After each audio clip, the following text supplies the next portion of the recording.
Hey there, I'm Maddie. I've got a story that'll make your head spin. I'm 28, living in my childhood home, and my world is about to be turned upside down. My mom, Linda, the sweetest soul you'd ever meet, has been battling cancer for months. It's been heartbreaking watching her fade away, but I wouldn't be anywhere else. 5 years ago, Mom married Robert Walsh. He seemed like a decent guy at first, always smiling and bringing her flowers. But everything changed when his son Eric moved in. He's as warm as a block of ice. Maddie, honey, could you bring me some water? Mom's voice breaks through my thoughts. I rush to her bedside. Of course, Mom. How are you feeling? She smiles weakly. Oh, just tired. I can't ignore how frail she looks. The doctors gave her weeks, maybe less. It's killing me inside, but I put on a brave face for her. As I help her sip some water, I hear hushed voices coming from the hallway. Robert and Eric again. They've been having these secretive chats more often lately. Everything okay out there? I call out. Eric's head appears in the doorway, his face expressionless. Just discussing some business. Nothing for you to worry about. I bite my tongue. There's something about Eric that puts me on edge. Maybe it's the way he looks at me, like I'm just an inconvenience, or how he's always whispering with his dad. Later that evening, as I'm making dinner, Robert corners me in the kitchen. Maddie, we need to talk about what happens after. I freeze, the knife hovering over the carrots I'm chopping. After what? He clears his throat, looking uncomfortable. After your mother. I cut him off. I can't think about that right now. She needs me. Robert nods, but there's something in his eyes I can't quite place. Of course. We'll discuss it later. As he walks away, I can't shake the feeling that something's not right. But I push it down. Mom needs me focused on her, not on my suspicions about my stepdad and stepbrother. That night, I'm sitting by Mom's bed, holding her hand while she sleeps. I catch a glimpse of Eric watching us from the doorway, a strange, calculating look on his face. It sends a shiver down my spine. What? I hiss at him. He shrugs. Nothing, just checking in. But as he walks away, I feel the walls closing in. There's a storm coming, I can feel it. And somehow, I know I'm not going to like what it brings. The beeping of the heart monitor is slowing. I hold Mom's hand tighter, trying to memorize every line on her face. Remember when we used to go to the beach every summer? I whisper, fighting back tears. You always said our house was like that, a place we'd always come back to, no matter what.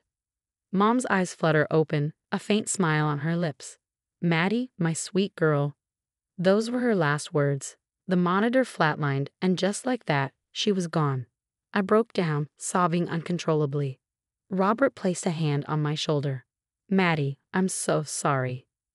I barely heard him through my grief. Eric stood in the corner, his face unreadable. As the doctor confirmed Mom's passing, Eric stepped forward. Maddie, there's something you need to see. He handed me a stack of papers. I stared at them, uncomprehending. What is this? Robert cleared his throat. Your mother made some changes to her will before she passed. I flipped through the documents, my heart sinking with each page. This can't be right. It says everything goes to you, Robert, and then I have to vacate the property within 24 hours. Eric nodded. Those are the eviction papers. I'm sorry, but you need to leave. I looked at them in disbelief. This is a joke, right? Mom would never do this to me. Robert sighed. I'm afraid it's all legal, Maddie. Linda and I discussed this. She wanted to make sure I was taken care of. Taken care of? What about me? This was my home, she promised. My voice broke as the reality set in. Mom had betrayed me. She left me with nothing. Why? I demanded, tears streaming down my face. Why would she do this? Robert looked uncomfortable. She felt you needed to stand on your own 2 feet, that you'd relied on her for too long. Each word was like a knife to my heart. Had Mom really thought so little of me? Eric stepped forward. You need to start packing. We'll give you until tomorrow evening, but then you have to be out. I couldn't believe what I was hearing. My mother just died, and you're kicking me out. Where am I supposed to go? Robert shrugged. I'm sure you have friends you can stay with. We're being more than fair. Fair? I whispered, more to myself than to them. Eric's voice was cold. Life isn't fair, Maddie. It's time you learned that. I spent that night in a daze, packing what I could into suitcases and boxes. With each item I put away, another memory surfaced, now tainted by betrayal. As dawn broke, I stood in the driveway, my car loaded with what little I could take. Robert and Eric watched from the porch. "I hope you're happy," I spat at them. Robert had the decency to look ashamed. Eric just stared, impassive. As I drove away from the only home I ever known, I couldn't stop the tears. Mom was gone, and with her, everything I thought I knew about love and family. I had nowhere to go, no plan.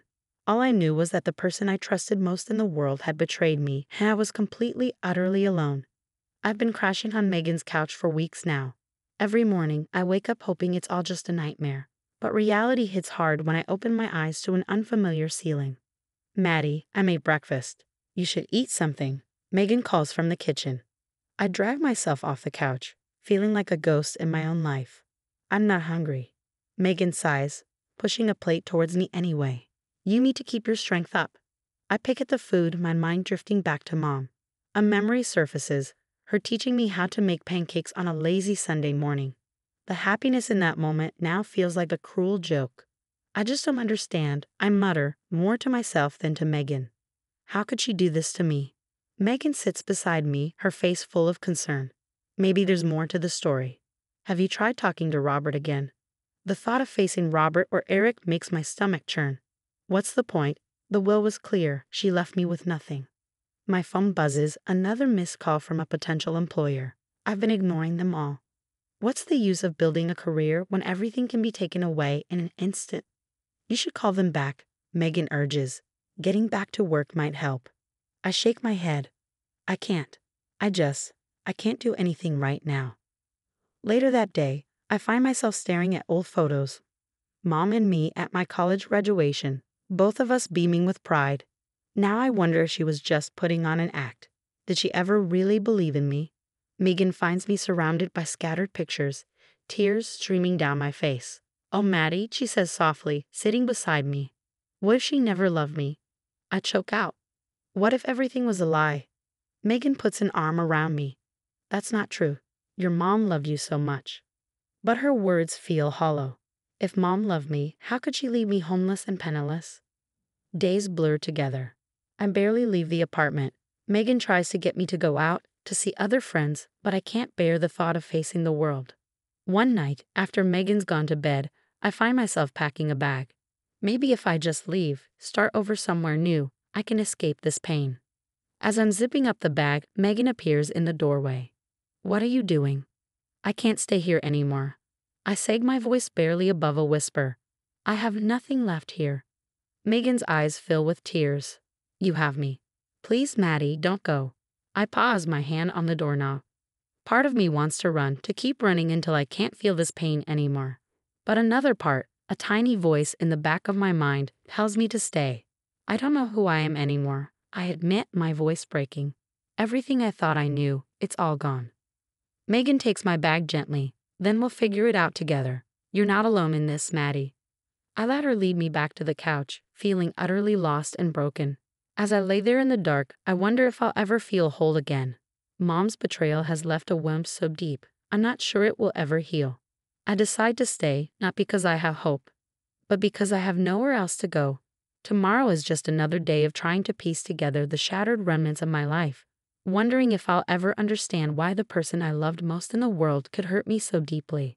It's been 6 months since Mom died, and I'm still stuck in this fog of grief and anger. I've managed to land a small graphic design gig, but my heart's not in it. Every day feels like I'm just going through the motions. My phone rings, an unknown number. I almost ignore it, but something makes me answer. "Hello, is this Maddie Thompson?" It's James Carlson, Robert's old business partner. My heart races. "What do you want?" "We need to talk. It's about your mother's will." I meet James at a coffee shop, my stomach in knots. He looks nervous as he slides a folder across the table. I can't keep quiet anymore. "Robert, he forged your mother's will." I stare at him, uncomprehending. "What?" "I saw him do it. He and Eric, they faked Linda's signature." My world tilts on its axis. "No, that's not possible." James pushes the folder towards me. "I have proof. Bank statements, emails. Your mother never betrayed you, Maddie." I flipped through the documents, my hands shaking. It's all there. Evidence of Robert and Eric's deceit. Tears streamed down my face, but this time they're tears of relief mixed with renewed grief. Why are you telling me this now? I ask. James looks down, ashamed. I was scared, but I couldn't live with the guilt anymore. The next few weeks are a whirlwind. I contact the authorities and they launch an investigation. Detectives interview me, James, even Megan. They comb through financial records and computer files. Finally, I get the call. We have enough evidence to arrest Robert and Eric Walsh for fraud and forgery. I watch from my car as they're led out of my childhood home in handcuffs. Robert looks defeated, but Eric glares at me with pure hatred. I feel nothing but a grim satisfaction. Stepping back into the house for the first time in months, memories flood back, but now they're not tainted with betrayal. I run my hand along the familiar walls, feeling like I can finally breathe again. In Mom's old room, I find something tucked behind her dresser, an envelope with my name on it. My hands tremble as I open it. My dearest Maddie, if you're reading this, I'm gone. I want you to know how much I love you. You were the light of my life, and I'm so proud of the woman you've become. This house is yours, as it always should be. It's your safe haven, just like we always said. Never doubt my love for you. Always and forever, Mom. I clutch the letter to my chest, sobbing. All the pain, all the doubt, it washes away in that moment. Mom never betrayed me. She loved me until the very end. In the following months, I start to rebuild my life. I throw myself into my design work, finding joy and creativity again. But more than that, I find purpose in helping others. I begin volunteering at a support group for victims of family fraud, sharing my story, listening to others. It helps me process my own experience. Each meeting, I feel a little stronger, a little more whole. One evening, as I'm leaving a session, a young woman approaches me. Your story, it gave me hope. Thank you. I smile, feeling a warmth I haven't felt in months. We're all in this together. As I drive home to my home, the one Mom wanted me to have, I realize that while the pain will never fully go away, I'm no longer defined by it. Mom's love was real, and it's still with me. It's in every corner of this house, in every memory we shared. I may have lost her, but I found myself again. And I know, wherever she is, Mom is proud of me for standing strong and helping others find their way out of the darkness. This is my new beginning, and I'm ready to embrace it. Now, I have a question for you. If you were in my shoes, would you have forgiven Robert and Eric for their betrayal, or would you have pushed for the harshest possible punishment? What do you think is the right balance between justice and mercy in cases of family fraud? Share your thoughts in the comments below.